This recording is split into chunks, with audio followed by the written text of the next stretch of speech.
A man opens a nut by applying a force of 150 Newton by using a lever handle of length 0.4 centimeter, 0.4 meter. I have done a rough diagram here. Say this is the nut that we have. This is the nut, and to open it, he needs a 0.4 meter long lever, and he applies a force of 150 Newton on it, and then he is able to open.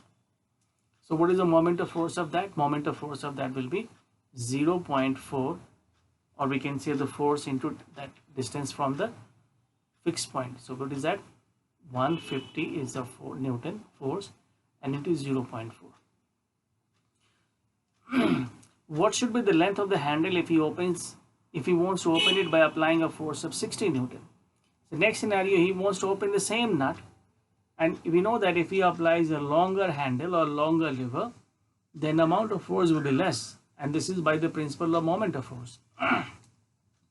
Bigger the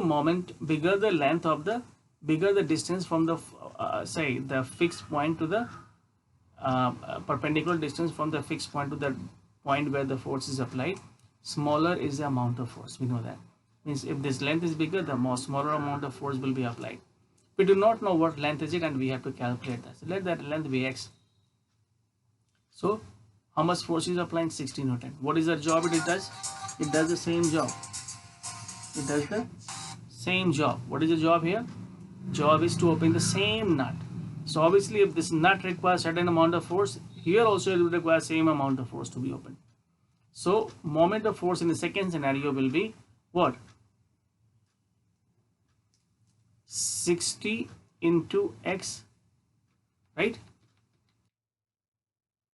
60 Newton into, we know, x, and both the moment of force should be the same.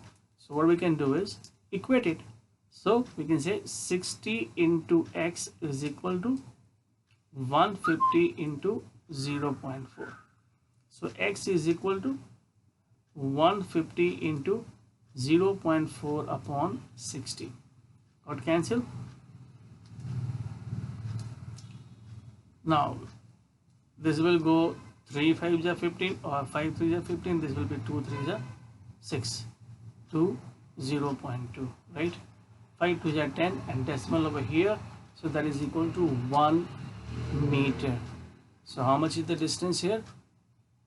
It should be a long 1 meter long. How much? 1 meter long, so that he is able to open the same nut. And this is